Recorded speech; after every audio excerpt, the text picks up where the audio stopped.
Remember to use the developmental history to gather necessary information for this eligibility criteria. Keep all the 5 developmental areas in mind and look for disturbances and unevenness, not simply delays. Don't rely on standardized tests and listen carefully to the child's caregiver or parent.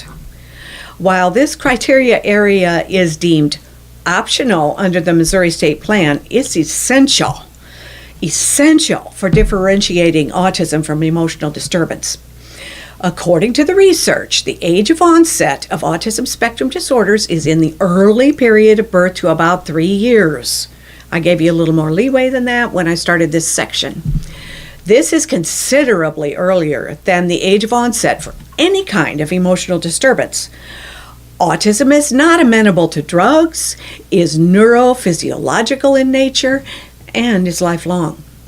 Persons with autism may concomitantly, that means alongside, experience a mental illness, but the autism is not caused by any mental illness. Clearly, information gleaned for this criteria area is essential for ruling out emotional disturbance as a cause.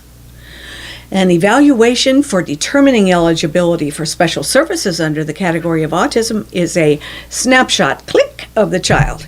If the behaviors of concern are present in all 4 of the areas of the eligibility criteria at one time, then the child qualifies for services under the label of autism. That's really not widely understood by folks.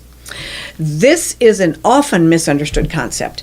Because the child grows older and has been taught skills to cope with his autism spectrum disorders, some of his more dramatic symptoms will not be obvious anymore. This doesn't mean that he no longer has autism, but that he's learned from the education you provided to manage his symptoms.